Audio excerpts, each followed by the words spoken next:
हरियाणा की हर अपडेट के लिए बेल आइकन दबाएं और सब्सक्राइब करें STV हरियाणा न्यूज।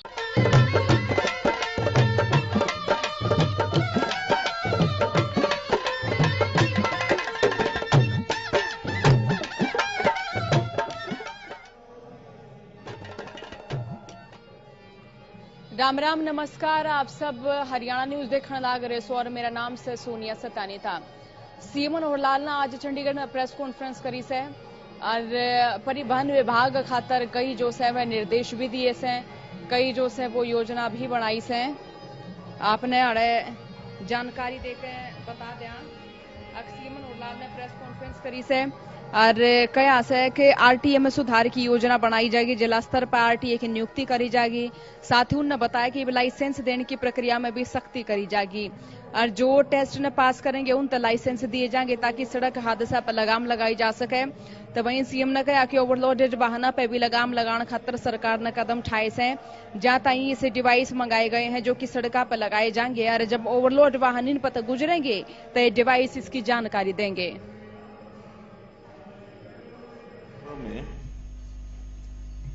हम एक कामना करते हैं कि हर चीज शुद्धता की ओर बढ़े। जो भी कोई मनुष्य जीवन की, समाज जीवन की, परिवार जीवन की कमियां, कमजोरियां, बुराइयां, उसको हम पीछे छोड़े और एक नवरात्रे का मतलब यह है कि नए उत्साह के साथ, नए संकल्प के साथ, नई योजना के साथ आगे बढ़ा जाए। नए सुधार कई हमने प्रोक्योरमेंट के काम में भी किए। किसानों को डायरेक्ट पेमेंट की बात की। बहुत सी चीजें ऐसी थी जो सिस्टम में एक बहुत सालों से अभ्यास गलत पड़ा हुआ था कि बाहर के प्रदेशों से सस्ती चीजें लाना और यहां महंगे रेट पर बेचना। इस पर भी हमने काबू पाया है, चाहे वो बाजरे की बात है, चाहे धान की बात है, चाहे और फसलों की बात है, ताकि हरियाणा के किसान को लाभ मिले।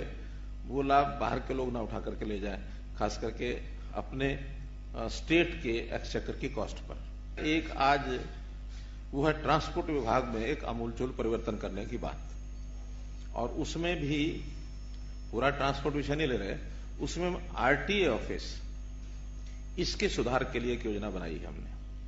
बहुत शिकायतें आती रही हैं आरटीए ऑफिस में भ्रष्टाचार, और बहुत से ऐसे कॉकस बन गए, ऐसे ग्रुप बन गए, और जो म्यूचुअल इंटरेस्ट के नाते से सब एक दूसरे का लाभ करते रहे और सरकार को उसका नुकसान भी होता रहा, पब्लिक को भी नुकसान होता रहा। ये जो हमारा जो आरटीए, जो सेक्रेटरी रीजनल ट्रांसपोर्ट अथॉरिटी, ये जो था, इसको एक एडिशनल काम करके दिया जाता था, कभी एडीसी को, कभी किसी और अधिकारी को। तो आगे से डिस्ट्रिक्ट का एक अलग officer, dedicated officer, exclusive officer, ये इस काम को देखेगा। अभी एडिशनल चार्ज नहीं मिलेगा किसी को भी, क्योंकि ट्रांसपोर्ट अथॉरिटी का अपने आप में बहुत बड़ा काम होता है। समय के अभाव के कारण से या उसके अतिरिक्त काम होते हैं उसके कारण से, पूरा ध्यान न देने के कारण से कुछ समस्याएं थी। तो अब वो अलग से होगा और उसका नाम भी बहुत प्रदेशों में इसका नाम आरटीए ना होकर के डीटीओ है, district transport officer. Kaithal, Bahadurgarh, Rohtak, Faridabad, Nuh, Bhiwani, Karnal, Rewari, Sonipat, पलोर और यमुनानगर, ये automated driving test track ADTT ये बनाए जाएंगे, ताकि वहां जो ड्राइविंग का टेस्ट देगा वो ऑटोमेटिकली उसको क्या आता है क्या नहीं आता है ये ट्रैक हो जाएगा। और ट्रैक होने के बाद जो ठीक व्यक्ति है, जिसको सारा टेस्ट पास जिसने किया है, उसी को लाइसेंस मिलेगा। अदरवाइज ऐसे ही किसी को लाइसेंस पकड़ा दिया, लाइसेंस लेते ही जाकर के वो सड़क पर जो एक्सीडेंट करने की वृत्ति है, वृत्ति तो क्या है, वो हो ही जाता है उसे, क्योंकि वो सीखा हुआ नहीं है, खाली वो लाइसेंस ले जाता है। तो उसकी टेस्टिंग जो है, इसको और जरा मजबूत की जाएगी। ओवरलोड वाले जो वाहन हैं, इनकी भी पहले तो जाकर के ये किसी भी कांटे पर, धर्म कांटे पर जाकर के वाहन कराते हैं, उतना तोल कराते हैं, पर्ची लाते हैं, उसमें से किसी ने कराया, किसी ने नहीं कराया। अब इसमें एक नया प्रावधान जोड़ रहे हैं कि पोर्टेबल स्केल, पोर्टेबल स्केल ऐसा होगा, सड़क पर कहीं भी रख दिया जाएगा, वाहन आएगा उसको पता ही नहीं होगा, आएगा चलेगा, उसके ऊपर से निकलेगा तो उसका वेट कितना है वो पता लग जाएगा। तो एक ऑटोमेटिक पोर्टेबल स्केल ये अभी 45 खरीद लिए गए हैं और इन 45 को प्रयोग करने के बाद अगर ये सफलतापूर्वक काम करेंगे तो इसको बड़े स्केल के ऊपर खरीद करके हर सड़क पर, हर नाके पर।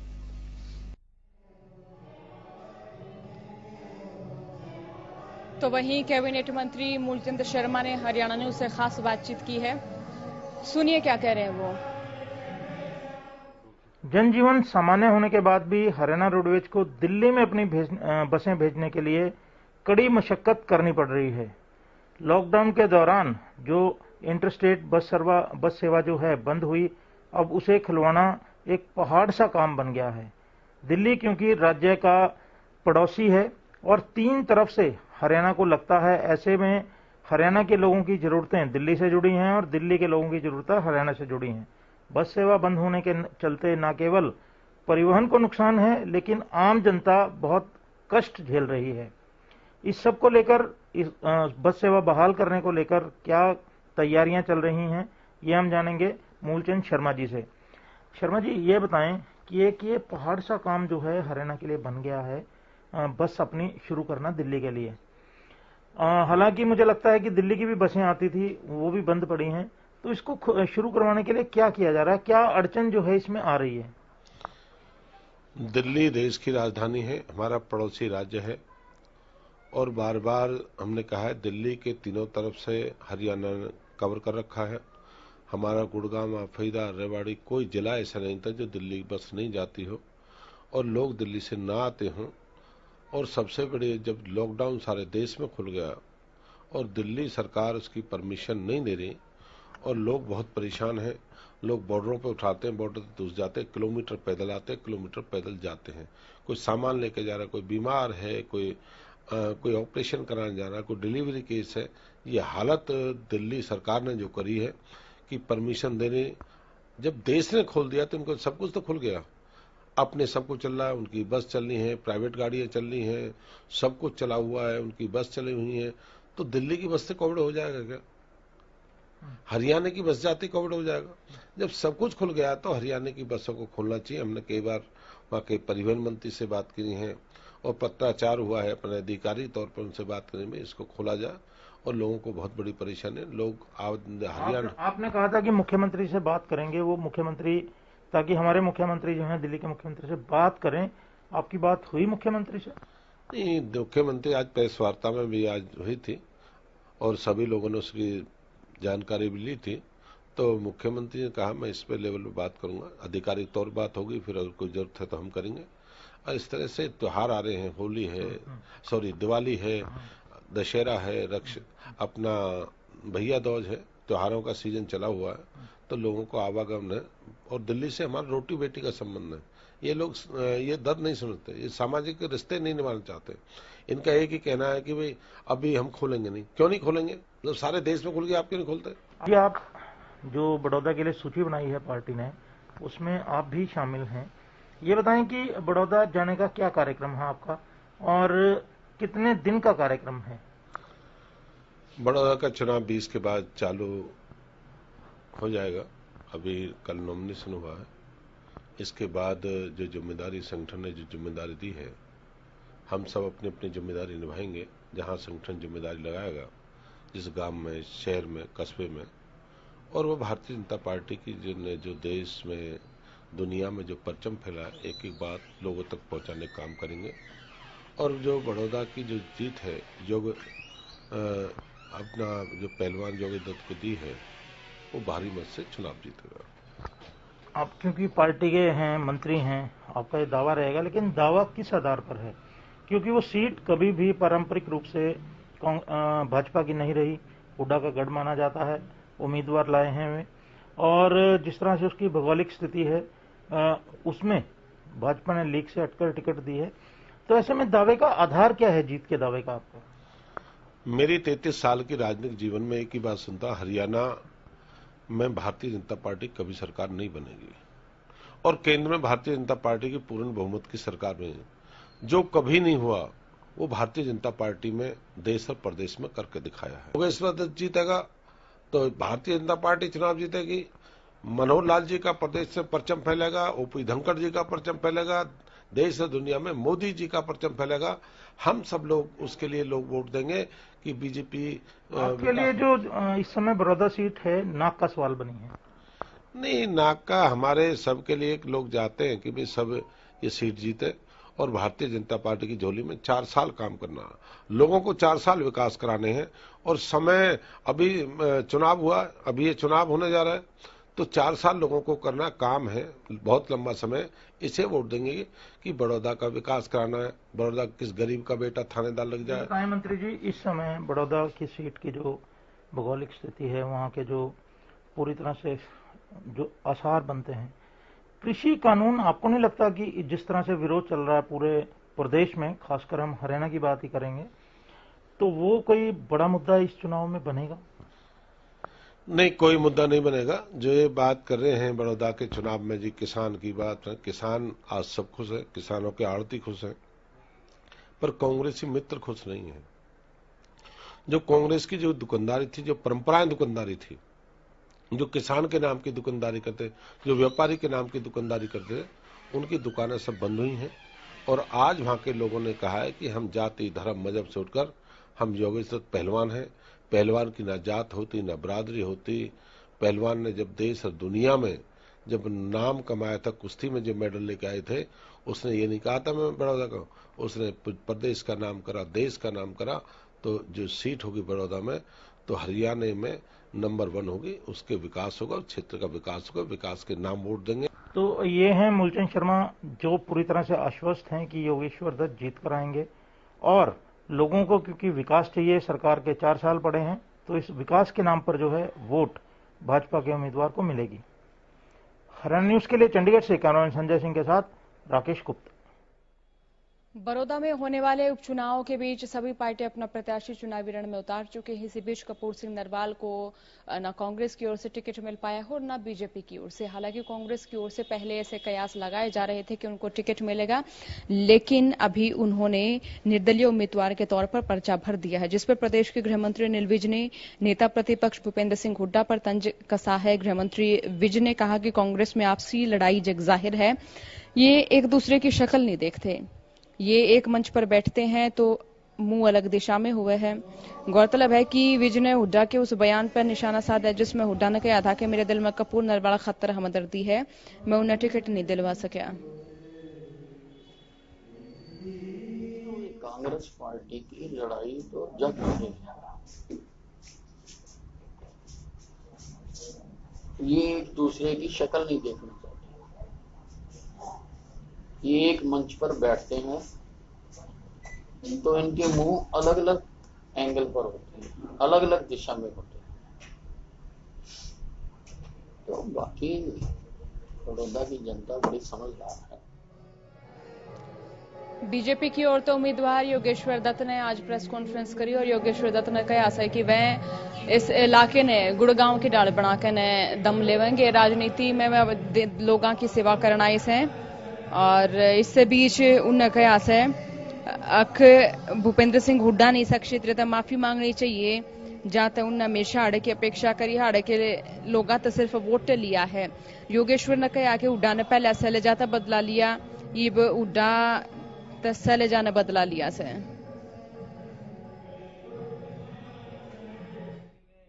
दोबारा मौका दिया है इलेक्शन में, यहाँ से टिकट दी है मेरे को, और मेरा एक ही मकसद है इस इलेक्शन में और राजनीति में आने का कि यहाँ के लोगों की सेवा करनी, जो भी यहाँ की समस्याएं हैं वो दूर करने की कोशिश करनी। तो मैं तत्परता हूँ, पूरे साल में मैं वो बातें सभी को बताई भी हैं। बस एक ही चीज को लेकर मैं बचपन से रहा हूँ, अपनी ईमानदारी पे और कुछ करने के जज्बे पे, और मैं हमेशा ही चाहता हूँ कि कुछ बड़ा और अच्छा करना है। प्रदेश में किसाना की फसल नहीं बिकने लाग रही से, मंडिया में अव्यवस्था बताने लाग रहे से किसान। तो इस बीच कांग्रेस नेता गीता बुक्कल ने अपने इलाके की मंडियां का दौरा कराया से मंडिया में चाल रही खामियां न लेकर उन प्रदेश सरकार पर निशाना साधा। उन्होंने कहा कि ओपी धनखड़ ने सपने में सिर्फ और सिर्फ भूपेंद्र हुड्डा नजर आवस है। प्रदेश में किसानों की हालत दयनीय है। सरकार ने कोई चिंता को ना। प्रदेश सरकार केवल भाषण तक समेटी ओढ़ है। इस दौरान बड़ौदा उपचुनाव ने लेकर कहा कि बड़ौदा की जनता सरकार ने करारा सबक सिखावेगी। इब जनता बीजेपी और जेजेपी के झूठे वायदा में नहीं आवेगी। जहां तक बीजेपी और जेजेपी के विधायक उनने छोड़ने का काम कर रहे हैं। झज्जर के अनाज मंडी में जैसे कि इस समय बाजरे की खरीद चल रही है, हमारे ज्यादातर आड़ती ये कह रहे थे जी हम तो खाली बैठे हैं, और जबकि हमारा किसान जो है फसल बेचने के लिए परेशान हो रहा है। तो आज मेन तो ये समस्या है कि जो गेट पास हैं वो सबको टाइमली इशू नहीं हो रहे हैं, उनको मैसेज नहीं जा रहे हैं।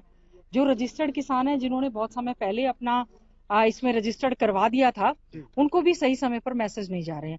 बड़ौदा उपचुनाव इंदुराज नरवाल हमारे भाई आने वाली 3 तारीख को भारी मतों से जब उनके पक्ष में हाथ के निशान का बटन दबेगा, 10 तारीख को जो नतीजे आएंगे भारी मतों से कांग्रेस पार्टी जो है ये सीट जीतने जा रही है। और आदरणीय चौधरी भूपेंद्र सिंह हुड्डा जी का, भाई दीपेंद्र हुड्डा जी का, कांग्रेस पार्टी का पूरा आशीर्वाद हमारे कांग्रेस पार्टी के प्रत्याशी को है। हम लोग सब मेहनत भी करेंगे, लगेंगे भी, बीजेपी का झूठ का पर्दाफाश भी करेंगे कि वो केवल और केवल उपचुनाव होने की वजह से झूठे वायदे आपके साथ कर रहे हैं। उसके बाद ना कोई यहाँ पर उससे पहले कोई झांका, ना ही कोई। बड़ौदा उपचुनाव की सरगर्मियां के बीच पूर्व विधायक श्याम सिंह राणा ने जो है कि ईब अपनी एक पार्टी छोड़ने का ऐलान करा था, लेकिन ईब आज उनने इनेलो ज्वाइन कर ली है। आपने बता दें कि उनने बीजेपी छोड़ दी, फिर इनेलो ज्वाइन करी है। आज चंडीगढ़ में आयोजित एक कार्यक्रम के दौरान श्याम सिंह राणा ने अपने समर्थक गेला इनेलो का दामन था। मैं इस दौरान इनेलो सुप्रीमो ओपी चौटाला रवै चौटाला भी मौजूद रही। श्याम सिंह राणा ने एक बार फिर सरकार के 3 कृषि कानूनों पर विरोध जताते हुए कहा कि ये कानून किसानों तय अपनी जमीन ते दूर करने वाले कानून से। इनेलो सुप्रीमो ओपी चौटाला ने श्याम सिंह का पार्टी में स्वागत करते हुए कहा कि श्याम सिंह इस वक्त में इनेलो में शामिल हो रहे हैं जब पार्टी किसानों के हित की लड़ाई लड़न लाग रही है। अब चौटाला ने कहा कि श्याम सिंह के इनेलो में शामिल होने तक पार्टी ने मजबूती मिलेगी। आज की विकट परिस्थितियों में श्याम सिंह जी राणा जैसे लड़ाकू और जुझारू लोग अगर हमें हौसला देंगे, इस मुसीबत की घड़ी में हमारा साथ देंगे, तो इससे समूचे राष्ट्र के लोग बहुत प्रभावित होंगे। हम समझते हैं कि चौधरी देवीलाल जी के विचार की पार्टी सारे देश में किसानों के साथ डटकर खड़ी हो और इस बिल का विरोध करके किसानों को मदद करे। हम चाहते हैं, इसीलिए हमारा आज का जो भारतीय जनता पार्टी छोड़कर इंडियन नेशनल लोकदल के अंदर शामिल हुए। चौधरी देवीलाल जी ने हमेशा किसान के हित की, किसान कैसे मजबूत हो, गरीब कमजोर आदमी कैसे जमीनी स्तर से ऊपर उठ सके, कैसे उसको राजनीति में उसका हिस्सा मिल सके, उन्होंने हमेशा इस बात को लेकर के लोगों के बीच में रहकर के बड़े बड़े पदों को त्याग करके किसान को मजबूत बनाने का काम किया। चौधरी देवीलाल जी की नीतियों में आज विश्वास व्यक्त करते हुए चौधरी ओम प्रकाश चौटाला जी के नेतृत्व में राणा साहब आज इंडियन नेशनल लोकदल पार्टी को ज्वाइन कर रहे हैं। हम इनका स्वागत करते हैं, अभिनंदन करते हैं। तुम्हारे इस बुलेटिन में आज तक इतनी खबर से देखते रहिए हरियाणा न्यूज। राम राम।